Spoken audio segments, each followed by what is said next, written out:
Skipper Pipes, a complete range of premium PVC pipes and fittings, CPVC pipes and fittings, UPVC pipes and fittings, SWR pipes and fittings, a complete range of bowel systems, agricultural pipes and fitting. Skipper Pipes, fixed for life. Skipper Pipes now brings you premium quality chrome-plated bath fittings and accessories. Skipper also provides PTMT bath fitting that includes flow PTMT fitting, Bravo cistern and seat covers. Fixed for life.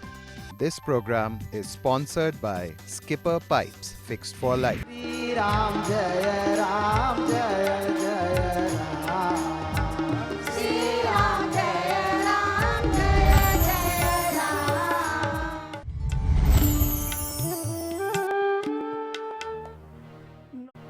नमस्ते सदा वत्सले मातृभूमे त्वया हिन्दुभूमे सुखं वर्धितोऽहम्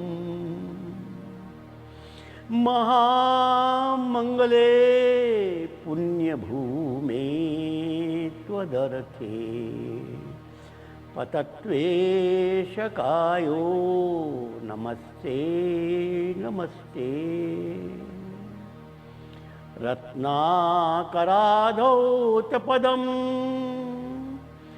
हिमालयकिरीटिनीं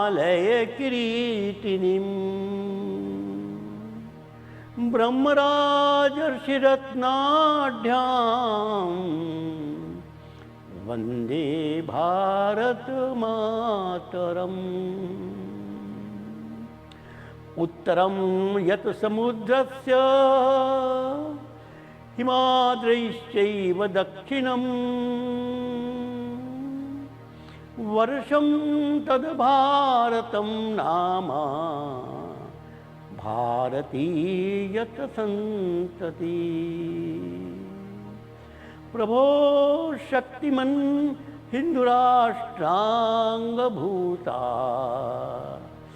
इमे सादरं त्वां नमामो वयम्। त्वदीयाय कार्याय बद्धाकटीयम्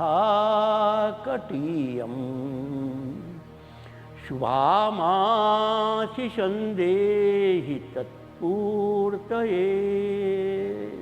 लोकाभिरामं रणरङ्गधीरं राजीवनेत्रं रघुवंशनाथं कारुण्यरूपं करुणावतारं श्रीरामचन्द्रं शरणं प्रपद्ये।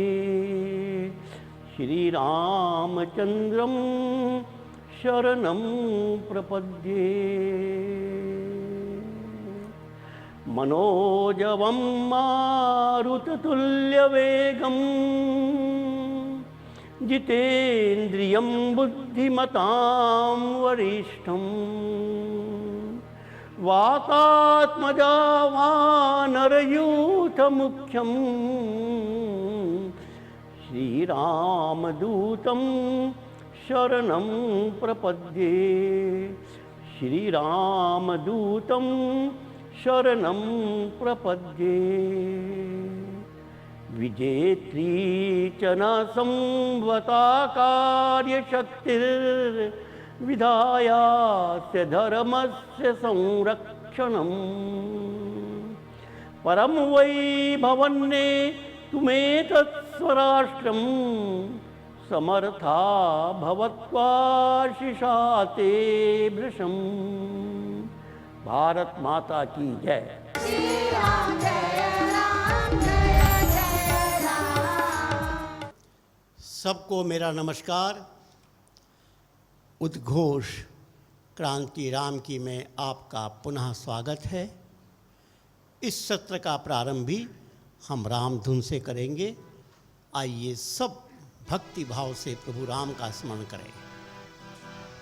हरे राम राम राम सीता राम राम राम। हरे Ram Ram Ram Sita Ram Ram Ram.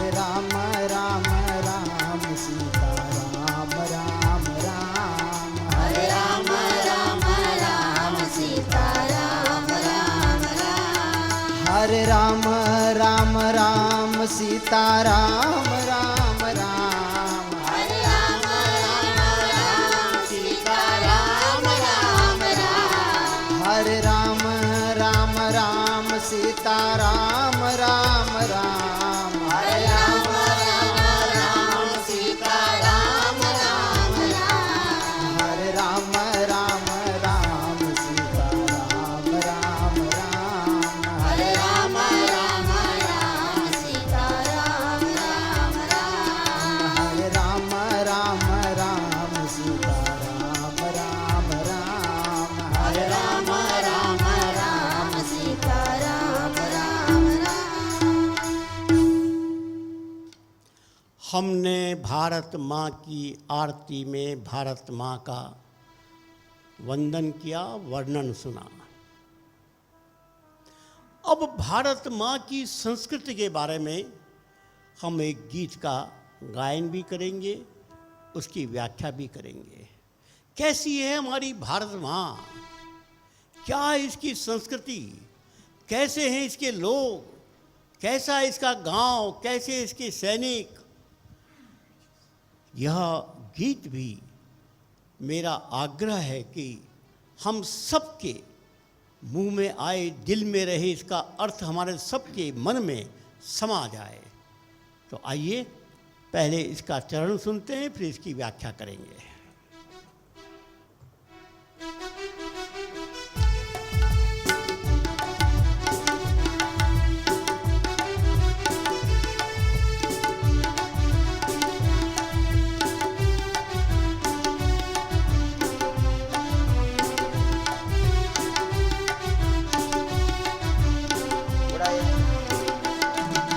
चंदन है इस देश की माटी तब वो भूमि हर ग्राम है। चंदन है इस देश की माटी तब वो भूमि हर ग्राम है। हर बाला देवी की प्रतिमा बच्चा बच्चा राम है, बच्चा बच्चा राम है। चंदन है इस देश की माटी तब वो भूमि हर ग्राम है। हर बाला देवी की प्रतिमा बच्चा बच्चा राम है, बच्चा बच्चा राम है। हर शरीर मंदिर सा पावन, हर मानव उपकारी है। जहाँ सिंह बन गए खिलौने गाय, जहाँ माँ प्यारी है। जहाँ सवेरा शंख बजाता लोरी,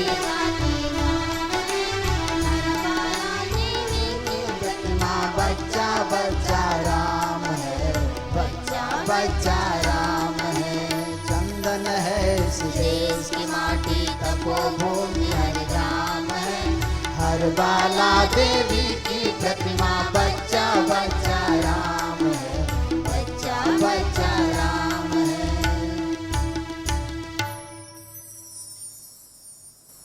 हमने अपने देश और समाज के बारे में एक बहुत उच्च विचार को अपने हृदय में रखा। इस देश की माटी चंदन है, जो मस्तक का आभूषण है, और इसलिए हमने इसको मिट्टी नहीं कहा, माटी नहीं कहा, हमने इसको चंदन कहा। ये चंदन है इस देश की माटी। इसको प्रणाम करना, इसको मस्तक पर धारण करना, यही प्रत्येक नागरिक का कर्तव्य है। और हर गांव तपोभूमि है। देखो, हम लोग प्रारंभ से एक बात सुन रहे हैं और यहाँ इस बात को पुनः कहा गया। हमारा गांव ये संस्कृति माँ का केंद्र है, और जहाँ संस्कृति माँ का जन्म होता है वही तपोवन होता है, वही तपोभूमि होती है। तो इस देश की माटी हमारे लिए चंदन के समान है, पूज्य है। अरे इसी माटी में खेलकर ही कोई कान्हा कृष्ण बना था, कोई राम भगवान बना था। यही माटी है जिसमें से निकली हुई माँ सीता जगत जननी बन गई। यही वो माटी है जिस न जाने कितने वीरों को जन्म दिया, और यही वो गांव है जिन्होंने न जाने कितने ऋषियों को पैदा किया, एक संस्कृति को जन्म दिया। और इसलिए ग्रामीण भारत को ही हम सांस्कृतिक पावर हाउस कहते हैं। जब मैं एकल का काम कर रहा था, प्रारंभ का समय था, कलकत्ते में मैं जाया करता था और वहाँ के परिवारों में भोजन के समय उड़ीसा के वनवासी क्षेत्र की कहानी सुनाया करता था। तो वहाँ के लोगों ने कहा कि श्याम जी, आप वनवासी समाज के बच्चों की तो बात करते हैं, हमारे घर के बच्चों का कौन संभालेगा? हमारे बच्चे टीवी भी देखते हैं, सिनेमा भी देखते हैं, स्कूल भी जाते हैं, कॉलेज जाते हैं, स्मार्टफोन लेते हैं, सब कुछ, और उसमें जिस प्रकार के दृश्य वो देखते हैं तो उनका संस्कार सीमा के बाहर खराब हो जाता है। आप देखिए ना, अभी अभी आपने न्यूज़ पढ़ी होगी, टिकटॉक बंद किया गया और कुछ लोगों ने आत्महत्या कर ली। टिकटॉक में जो स्टार बने हुए थे वो इतने इसके गुलाम हो गए, देश की सुरक्षा में टिकटॉक बंद किया गया और उन्होंने आत्महत्या कर ली। अभी कुछ दिन पहले एक समाचार आया, लॉकडाउन के समय में, अरे 10वीं 11वीं के बच्चों ने एक ऐसा अश्लील कार्यक्रम शुरू किया कि सरकार को सावधान होना पड़ा, पुलिस को उन्हें गिरफ्तार करना पड़ा। अब ये बच्चे कैसे सुधरेंगे? तो कलकत्ता की माताओं ने मुझे कहा, और मैं कहा ठीक है, आप इन बच्चों को छुट्टी के समय, जब स्कूल की छुट्टी होती गर्मी के दिनों में, आप मेरे साथ 10 दिन के लिए भेज दीजिए, फिर देखिए क्या होता है। और उन माताओं ने कहा, अरे कहाँ आप ले जाएंगे, वहाँ ना और एसी है, ना टीवी है, ना कोका कोला है, ना ये सब बर्गर है और पिज़्ज़ा है, ये बच्चे कैसे रहेंगे? मैंने कहा नहीं रहेंगे तो वापिस आ जाएंगे, एक बार भेज कर देखिए। तो कलकत्ते के कुछ अच्छे संपन्न परिवार के बच्चों को लेकर मैं रांची पहुंचा। रांची के पास एक खूंटी नामक स्थान है और खूंटी के पास एक गांव है जहां हमारा एकल अभियान का अच्छा काम था। गांव भी बड़ा था। उस गांव में हर परिवार में इन बच्चों को रहने की योजना बनाई है, 2-2 बच्चों की। और कार्यक्रम क्या था? दिन भर खेलो, मस्ती करो गांव के बच्चों के साथ, पहाड़ में चढ़ो, तालाब में नहाओ, नदी में तैरो, मस्ती करो, कबड्डी खेलो, जो चाहे वो करो। तो इन बच्चों को बहुत मज़ा आ गया। अब ये सब बड़े शहर के बच्चे थे, संपन्न परिवार के बच्चे थे, देखने में सुंदर थे। अब हमने तो गांव के कुछ ही परिवारों में ठहराया। जिन परिवारों में नहीं ठहराया, उनकी शिकायत हमारे पास आई कि भाई हमने क्या गलती की थी। और आश्चर्य हुआ कि कुछ मुस्लिम परिवार के लोगों ने कहा कि बच्चे हमारे यहाँ क्यों नहीं ठहर सकते, इतने सुंदर बच्चे, इतने अच्छे लगते हैं, इनका व्यवहार। तो हमने अपनी जान बचाने के लिए कहा, जाओ जिन परिवारों में उनसे मांग लो। अब जिन परिवारों में वो टिके हैं, उन परिवारों के बच्चों से ऐसी दोस्ती हो गई, वो छोड़ने को तैयार नहीं। और 10 दिन जब पूरे हुए तो उनके विदाई के कार्यक्रम में हमने उनके माता पिता को भी वहाँ आने के लिए कहा था कि आप अपने साथ ले जाइए। उनके माता पिता आए और आश्चर्य की बात, इन बच्चों ने जाने से मना कर दिया। अभी छुट्टियां हैं, हम और यहीं रहेंगे। अब उनके माता पिता को बड़े आश्चर्य हुआ कि अरे यहाँ ना कोका कोला है, ना एसी है, ना बर्गर है, ना पिज़्ज़ा है, और गांव है, और ये बच्चे जाने को तैयार नहीं। पूछा, अरे माँ, ऐसा सुख तो कलकत्ते में कभी सोचा भी नहीं था। देखो क्या आनंद है, कितने अच्छे लोग हैं, मेरे इतने अच्छे दोस्त बन गए। हमने कभी कबड्डी नहीं खेली थी, हमने कभी तालाब नहीं देखा था, हमने कभी नदी नहीं देखी थी, पहाड़ तुम सोच ही नहीं सकते थे, ये गेहूँ कैसा पैदा होता है हम जानते ही नहीं थे, यह गांव का मज़ा कैसा है हम जानते ही नहीं थे। हमने कभी सुबह उठकर कोकिल की आवाज़ ही नहीं सुनी थी। हमने तो कभी भी पक्षी भी नहीं देखे थे। तो माँ, एक दिन तुम भी रुक जाओ ना और मस्ती करेंगे। खैर वो वापस गए और परिणाम वही हुआ कि इन बच्चों ने अपने अपने घरों में ही क्रांति कर दी। कैसी क्रांति की? तो मैं फिर उन बच्चों के माता पिता से मिलने के लिए सबके घर गया कि कोई कठिनाई होगी तो मालूम पड़ जाएगी। एक परिवार में जाते ही उस बच्चे के दादाजी मुझे देखते रहे, श्याम जी आपने क्या कर दिया मेरे बच्चे को? क्या कर दिया? ये तो डाइनिंग टेबल पर खड़ा हो जाता है और बिल्कुल तंग कर कहता है, खबरदार किसी ने इन्हें झूठा छोड़ा। मैं देख के आया हूँ कि चावल कैसे पैदा होते हैं, मैं देख के आया हूँ गेहूँ कैसा पैदा होते हैं, मैं देख के आया हूँ कितना परिश्रम होता है, खबरदार कोई भी झूठा नहीं छोड़ेगा। अब हमारे परिवार में तो लगभग सभी लोग झूठा छोड़ते थे, ये बिल्कुल जिद करता है, एकदम पुलिस का ऑफिसर बन गया है। मैंने कहा, बाबूजी ये अच्छा हुआ कि खराब हुआ? अरे श्याम जी, हम तो सोच नहीं सकते थे कि हमारा ये छोटा बेटा इतने ऊंचे विचार का बनेगा। अब अपने कपड़े स्वयं धोता है, अपना काम स्वयं करता है, और इसको अब एसी अच्छी नहीं लगती है, इसको अब घूमना अच्छा नहीं लगता है, और ये जिद करता है कि जो भी उसको पैसा मिलता है उसको गुल्लक में डालता है, वो गांव का स्कूल चलाएंगे हम। और उन सारे बच्चों का जीवन बदल गया।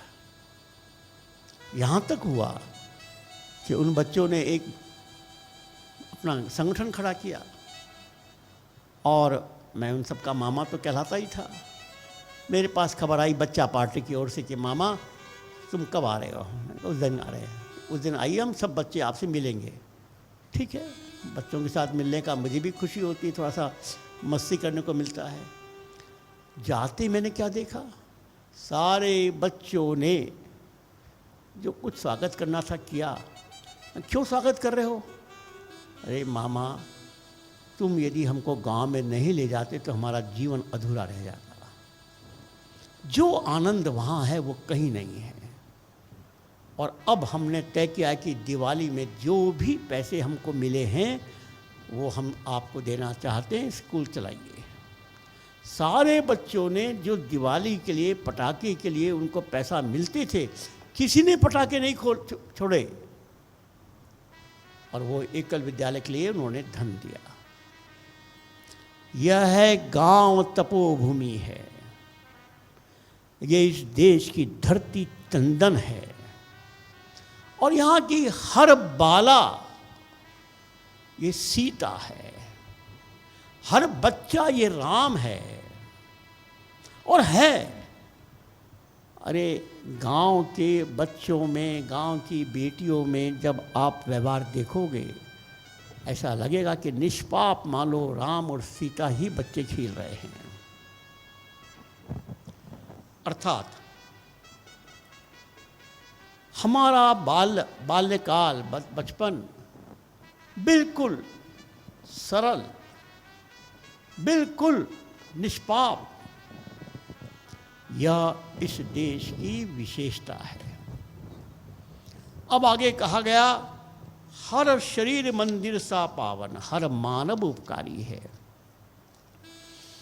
ये ठीक है, ये बात सुनकर नगर के लोग शायद हंसेंगे, नगर के लोगों को विश्वास भी नहीं होगा, क्योंकि वे उतने भाग्यशाली नहीं हैं, उन्होंने गांव का जीवन देखा है। जाइए गांव में और देखिए कैसे हर व्यक्ति परोपकार करता है। गांव में एक भी परिवार को कष्ट हुआ, पूरा गांव एक साथ जुड़ जाता है। गांव की कोई बेटी विदा हुई, पूरा गांव रोता है। गांव में कोई भी कष्ट किसी को हुआ, पूरा गांव व्यथित हो जाता है। गांव एक परिवार के रूप में रहता है और हर शरीर मंदिर सा पावन। बिल्कुल सही। अरे मन के अंदर यदि राम जी बैठ गए, हनुमान जी बैठ गए तो मंदिर हो गया ना। और एक बार मन में राम जी हनुमान जी बैठ गए तो कोई व्यक्ति गलत काम कैसे करेगा। बस हर शरीर मंदिर सा पावन, हर मानव उपकारी है।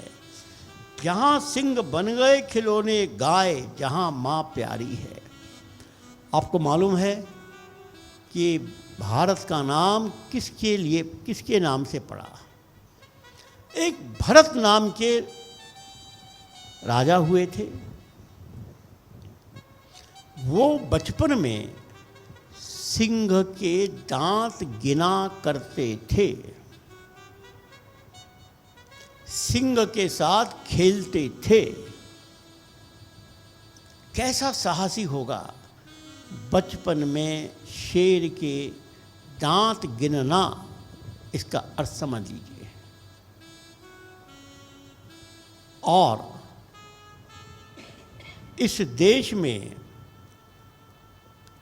गाय की बात तो कुछ कहने की नहीं है। गौ माता कितनी मां की तरह प्यार करती है, और इसलिए एकल अभियान ने अब गौ क्रांति के रूप में हर गौ माता को अपने परिवार में पहुंचाने का संकल्प किया है। ये गौ माता गौशाला में रहती है, वो उसका जेल खाना है, जहाँ पर वो रात दिन बंधी रहती है, जहाँ पर कुछ कर्मचारी उसकी सेवा कर देते हैं, जहाँ उसको चारा मिल जाता है। अरे जेल खाना भी तो ऐसा ही होता है कि मनुष्य को भोजन मिलता है, थोड़ी बहुत उनकी व्यवस्था हो जाती है, जेल के बाहर नहीं जा सकते। इस गौ माता को उनके जेल खाने से मुक्त करना होगा और उनको अपने परिवार में पहुंचाना होगा, जहां वो प्यार देगी और जहां प्यार पाएगी। इस गौ माता के साथ बच्चे खेलेंगे और गौ माता भी अपने परिवार में प्रेम से, आनंद से गोमूत्र गोबर देगी। ऐसा कहते हैं, अब ये विज्ञान का है। किसी गौ को सामने उसको काटने का यंत्र रखो, गौ माता भयभीत है, उसका गोमूत्र गोबर के अंदर के गुण बदल जाते हैं। और किसी गौ माता के सामने उसका बछड़ा रख दो, गौ माता के गोमूत्र गोबर के गुण बदल जाते हैं। अरे जब गौ माता खुश होती है तो उसका गोबर भी, उसका गोमूत्र भी अमृत बन जाता है। बस नहीं चाहिए हमको गौ माता का दूध। अब गौ माता के दूध के बारे में वनवासी क्षेत्र में क्या धारणा है, एक घटना सुनाता हूं। बहुत प्रारंभ की बात है। जी टीवी के मालिक डॉक्टर सुभाष चंद्रा, इनसे परिचय हुआ, थोड़ी बहुत मित्रता हुई। ये धन देना चाहते थे एकल अभियान के लिए। मैंने जिद की थी, जब तक आप विद्यालय नहीं देखोगे आपका धन नहीं स्वीकार करेंगे। 2-3 साल मैं टालता रहा और बाद में वो एक बार आए, रांची आए। हम लोग गांव में गए और वन यात्रा का एक स्थायी कार्यक्रम है परिवार दर्शन। परिवार में कब चाय पीना, तो एक परिवार में उनको भी जाने के लिए कह दिया गया। वो तो कोई पहले से तय नहीं होता किसके परिवार में भेजेंगे किसको। मैं भी साथ में था और उस परिवार में बैठने की व्यवस्था नहीं। चाय आई, चाय में दूध नहीं, और संयोग से उस परिवार में गौ माता थी, एक बछिया थी, दूध होता था। तो सुभाष जी ने उस परिवार के मुखिया से पूछा, भी तुम्हारे यहाँ दूध तो है लेकिन चाय में दूध क्यों नहीं? उस वनवासी ने जो उत्तर दिया, हिंदुस्तान के प्रत्येक व्यक्ति के लिए चुनौती है। उसने कहा कि भाई साहब, माँ का दूध माँ के बच्चों के लिए होता है, गौ माता का दूध गौ माता के बच्चों के लिए हम कैसे पी सकते हैं? क्या कोई किसी और माँ के दूध पीता है? सुभाष जी और हम लोग तो मानो आसमान से नीचे गिरे। यह है वनवासी समाज का चिंतन। उसको नहीं चाहिए गौ माता का दूध। गौ माता का दूध उसके गौ माता के संतान पिएगी, पिए, उसी के लिए होती है। ठीक है, हम लोग सेवन करते हैं, लेकिन जब गौ माता दूध देना बंद कर देती है तो वही वो हमारी माँ बनती है, और जब तक दूध देती है तब तक बछड़े की या बछिया की माँ रहती है। तो गौ माता हमारे घर पहुँचेगी और माँ पहुँचती है तो वो एक जीवित मंदिर है। उसका प्रत्येक एक एक अंग का वर्णन है वैज्ञानिक रूप से। ये 33 कोटि देवता हैं, ये मजाक की बात नहीं है। अब वैज्ञानिकों ने परिभाषा की है, गौ माता के मुख में क्या है, गौ माता के जो कुबर निकलता उसमें क्या है, गौ माता के पूंछ में क्या है, पैर में क्या है, क्या है, सारी बातों का वर्णन है। यहाँ तक कि देशी गाय और जर्सी गाय में जमीन आसमान का अंतर है। जर्सी गाय माँ नहीं है, वो गाय भी नहीं है, मशीन है, दूध देने वाली मशीन है। केवल देशी गाय, केवल भारत की गौ माता, जिसका कुबड़ होता है, कुबड़ी कहते हैं ना उसको, वो सूर्य की किरणों को आकर्षित करके दूध में ऐसे कुछ गुण पैदा करता है जो और कोई पशु नहीं कर सकता। ये कुबड़ की विशेषता है। गौ माता जो भारतीय है, उसकी शरीर की रचना ये विदेशी गाय से बिल्कुल अलग है। इसलिए हमारे यहाँ गौ को माता माना गया। जहाँ सिंह बने खिलौने, जहाँ पर माँ प्यारी गौ माता, और जहाँ सवेरा शंख बजाता लोरी जाती शाम है। आप गांव में जाइए, वैसे शहरों में भी प्रातःकाल जब उठते हैं तो मंदिरों की घंटियाँ बजती हुई सुनाई देती हैं, मंदिरों के शंख सुनाई देते हैं। और गांव में भी प्रातःकाल उठो, ऐसा लगता है कि प्रकृति माँ गा रही है, पशु पक्षियों की आवाज़ आ रही है, गौ माता रंभा रही है। तो प्रातःकाल का दृश्य एकदम ऐसा लगता है कि मानो कोई प्रकृति माँ का आनंद का उत्सव मना रहे हैं। और शाम सत्संग होता है, जैसे मानो सुलाने के लिए माँ गा रही है। ऐसा आनंद पूर्वक जीवन इस धरती माँ का है, यह इस गीत में कहा गया। अब अगले चरण को सुनेंगे और अगली व्याख्या करेंगे। चंदन है इस देश की माटी तपोभूमि हर ग्राम है। हर बाला देवी की प्रतिमा बच्चा बच्चा राम है, बच्चा बच्चा राम है। जहाँ कर्म से भाग्य बदलते श्रम निष्ठा कल्याणी है। त्याग और तप की गाथाएं गाती कवि की वाणी है। ज्ञान जहाँ का गंगा जल सा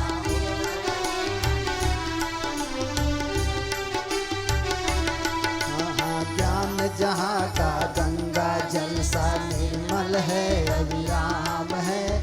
हर बाला देवी की प्रतिमा बच्चा बच्चा राम है, बच्चा बच्चा राम है, बच्चा बच्चा राम है।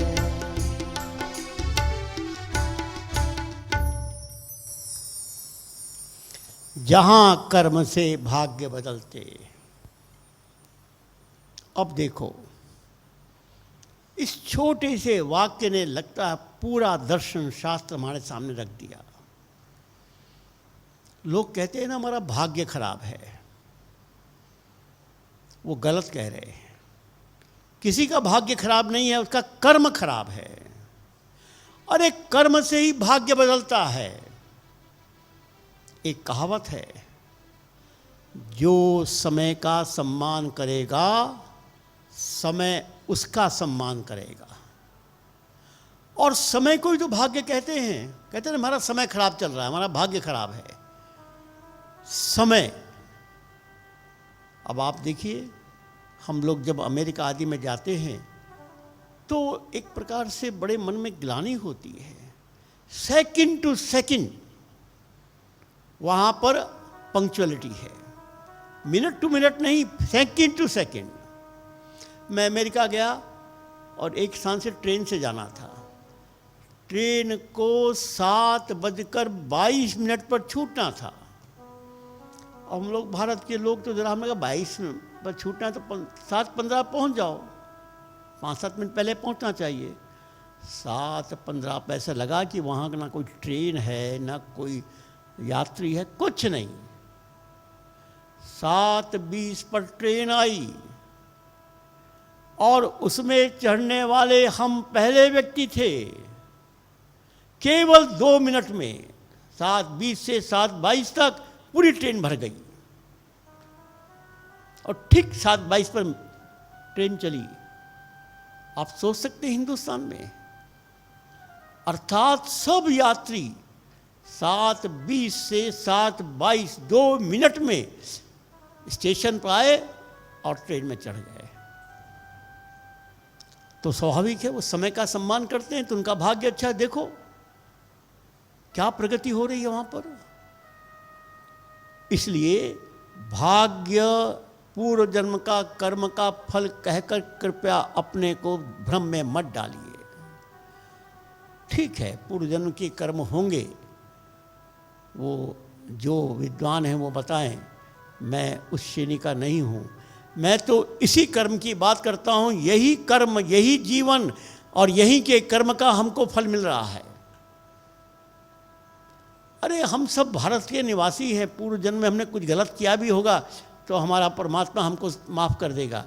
हाँ, इसके बाद भी यदि इस जन्म में हम कर्म गलत करेंगे हमको दंड मिलेगा। इसलिए मैं कहता हूँ कोई भगवान जन्म से भगवान नहीं बनता, कर्म से भगवान बनता है। अरे राम जी पैदा हुए थे तो उनके जन्म में और हमारे जन्म में क्या अंतर है। राजा के घर में पैदा हुए तो और बड़ी बात थी, लेकिन वो अपने कर्म से भगवान बन गए। हम सुन रहे हैं उनकी कथा। जो भी ऐसा कर्म करेगा राम बन जाएगा। इसी तरह हर बच्चा बच्चा राम है। कर्म से ही भाग्य बदलता है, यह बात यहाँ कही गई। और श्रम निष्ठा कल्याणी है। मित्रों, आजकल के कॉलेज में तो पता नहीं, हम लोग जब बचपन में पढ़े हैं और संघ शिक्षा वर्ग में हम लोग जाते थे बिना श्रम के, बिना परिश्रम के दिन प्रारंभ नहीं होता था। अर्थात अब उसको श्रमदान भी बोलते थे। सबको श्रम, परिश्रम, उस पर निष्ठा रखनी ही होगी, तभी आपका कल्याण होगा। अरे आजकल तो ऑफिस में बैठकर सब काम होता है और उनको भी कहा जाता है कम से कम सुबह घंटे 2 घंटे टहलो, मॉर्निंग वॉक करो, कुछ योगासन करो, कुछ जॉगिंग करो, कुछ परिश्रम करो। बिना परिश्रम के तुम्हारा जीवन नहीं चल सकता। मैंने अभी एक महापुरुष की घटना सुनी। बहुत बड़े व्यक्ति थे और प्रातःकाल प्रतिदिन व्यायाम करते थे। एक बार वो सुबह कहीं उनको विमान से जाना था, विमान से गए, उनका व्यायाम नहीं हुआ। विमानतल एयरपोर्ट से जहाँ उनको जाना था उनकी गाड़ी आई थी। उन्होंने कहा कि मैं पैदल जाऊंगा, मेरा मॉर्निंग वॉक आज नहीं हुआ। सारे लोग उनके स्वागत में आए थे, सब आश्चर्यचकित, गाड़ियाँ लेकर आए थे, फूल माला लेकर आए थे और उनके लिए सारी व्यवस्था थी। वे 5 से 7 किलोमीटर पैदल ही गए। अर्थात श्रम के प्रति उनकी ये निष्ठा, इसने ही उनको इतना महान बनाया। गांधी जी के वर्धा आश्रम में आपने उनकी जीवनी पढ़ी होगी। हर व्यक्ति को अपना शौचालय स्वयं साफ करना पड़ता था। हर व्यक्ति को दिन में कुछ घंटे मेहनत करनी पड़ती थी। हर व्यक्ति को चरखे से कुछ न कुछ काटना ही पड़ता था। उनकी मान्यता थी कि इस परिश्रम से ही स्वभाव बनता है, इस परिश्रम से ही मन बनता है और ज्ञान जहाँ का गंगा जल सा। खैर, भारत के ज्ञान के बारे में तो कुछ नहीं कहना है, सारी दुनिया ने मान लिया। सारा विश्व, सारा विज्ञान, अब तो बड़े बड़े वैज्ञानिक ये मान चुके हैं, हम जो खोज रहे हैं हजारों साल पहले भारत खोज चुका। अब देखो, हमने विमान के बारे में सुना, पुष्पक विमान। आज कोई खुला विमान की बात सोच नहीं सकता, पुष्पक विमान। मैंने स्वामी विवेकानंद की जीवनी में एक घटना सुनी। स्वामी जी जब विदेश यात्रा गए तो जर्मनी गए थे। जर्मनी में एक बर्लिन नामक स्थान है, वहाँ की राजधानी है, बड़ा स्थान है। वहाँ एक बहुत बड़ा पुस्तकालय है। तो उस पुस्तकालय में स्वामी जी गए तो पुस्तकालय बहुत बड़ा पुस्तकालय था। उन्होंने एक पुस्तक उठाई और थोड़ी देर बाद वापस कर दिया। तो वहाँ के पुस्तकालय के जो प्रमुख थे उन्होंने थोड़ा व्यंग किया कि जब आपको पढ़ना नहीं था तो क्यों लिया। स्वामी जी ने कहा, पढ़ना नहीं था, पढ़ लिया आपने इतने समय में। हाँ, पढ़ लिया। कोई पेज खोलो। और उसका आश्चर्य, पेज नंबर 422, दूसरी पंक्ति। स्वामी जी ने बोल दी। क्या मतलब? तो स्वामी जी कहते हैं, अरे भाई, एकाग्रता, साधना, ध्यान, इससे तुम अपनी स्मरण शक्ति जितना चाहे बढ़ा सकते हो। लोग शब्द से पढ़ते हैं, कुछ पंक्ति से पढ़ते हैं, मैं पेज से पढ़ता हूँ। एक पेज जैसा आपको एक शब्द पढ़ने में लगता है समय, उतना मुझे एक पेज पढ़ने में लगता है क्षमता। उन्होंने एक दूसरी बात भी कही। वहाँ एक बड़ा कमरा था, उस कमरे में एक सज्जन कुछ प्रयोग कर रहे थे और वो बहुत तल्लीनता से प्रयोग कर रहे थे। तो मैंने उनसे पूछा, आप क्या प्रयोग कर रहे हैं? कहा कि मैं वाल्मीकि रामायण में पुष्पक विमान का जो वर्णन है, उस वर्णन के आधार पर विमान बना रहा हूँ।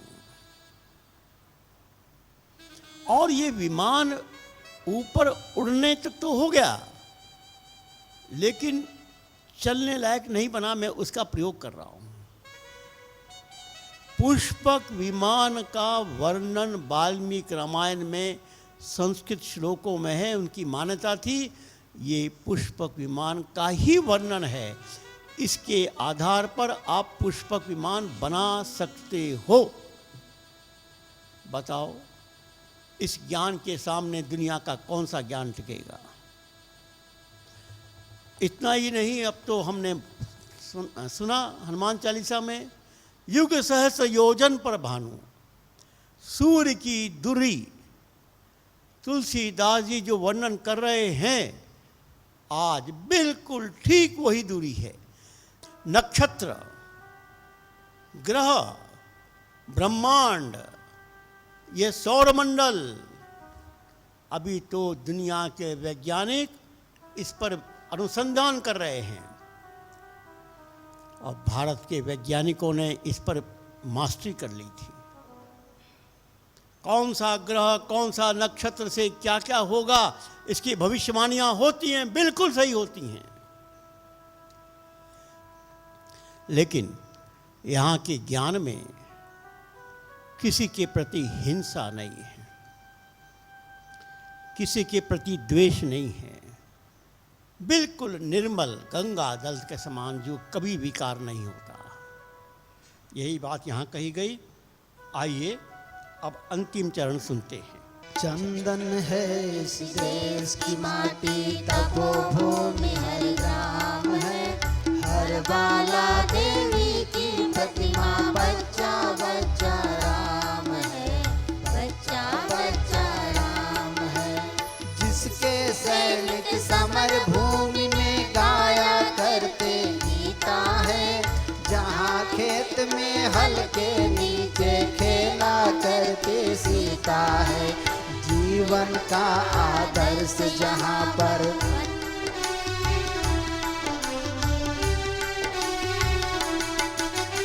जीवन का आदर्श जहाँ पर परमेश्वर का धाम है। हर बाला देवी की प्रतिमा, बच्चा बच्चा राम है, बच्चा बच्चा राम है। चंदन है इस देश की माटी, तपो भूमि हर ग्राम है। हर बाला देवी की प्रतिमा, बच्चा बच्चा राम है, बच्चा बच्चा राम है, बच्चा बच्चा राम है, बच्चा बच्चा राम है। दुनिया के लोगों को बहुत आश्चर्य होता है कि महाभारत में सेनाएं खड़ी हैं, युद्ध के लिए 5 जन का घोष हो गया और कृष्ण अर्जुन को गीता का उपदेश दे रहे हैं। अर्थात समर भूमि में भी गाया करते गीता हैं। यह इस देश की विशेषता है। हमारे यहाँ युद्ध होता है, वो युद्ध प्रतिहिंसा के नहीं, धर्म की रक्षा के लिए होता है। गीता हमको धर्म की रक्षा के लिए युद्ध करना सिखाती है। यही बात तो पहला अध्याय, दूसरा अध्याय पढ़ लीजिए और इन 2 अध्यायों में ही आपको समझ में आ जाएगा। पहले अध्याय में अर्जुन कहता है, भगवान अपने परिवार के लोगों को मारने की बात तुम कर रहे हो, ये कहाँ तक ठीक है? मैं युद्ध नहीं करूँगा, मैं नहीं पर, और बस बैठ गया रथ पर गांडीव छोड़कर। लेकिन कृष्ण ने क्या कहा? तुमको धर्म के लिए युद्ध करना पड़ेगा और इसके लिए अपने परिवार के लोग जो धर्म के विरुद्ध खड़े हैं उनका वध करना ही धर्म है। यह गीता का संदेश समर भूमि में सुनाया जाता है। खेत में हल के नीचे सीता की तो बात कहने की आवश्यकता ही नहीं। हम सब इस बात को समझते हैं। और अंतिम बात, हर जीवन का आदर्श परमपिता परमात्मा को प्राप्त करना। परमात्मा माने सारे समाज रूपी परमात्मा को परमात्मा मानकर उसकी सेवा, उसकी आराधना, यही भारत की संस्कृति है, यही भारत की महानता है। और इसके आधार पर ही भारत विश्व गुरु कहलाता है।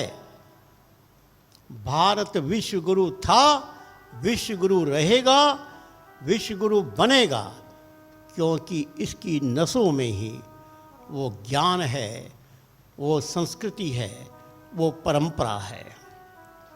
मित्रों, यह गीत भी आपके जीवन का गीत बन जाए। आपके ओठों में भगवान का नाम आप लीजिए, लेकिन मैं तो कहूँगा कि भगवान के नाम पर यह गीत गाइए, जिस गीत से आपके मन में कुछ उत्साह आएगा, कुछ अपने देश पर गर्व होगा, भारत माँ के लिए कुछ करने की इच्छा होगी, वही परमात्मा का नाम है। तो मैं आशा करता हूँ कि श्रोतागण इस गीत को अर्थ के साथ स्मरण भी करेंगे, इसका गायन भी करेंगे। इसी के साथ सबको नमस्कार, धन्यवाद।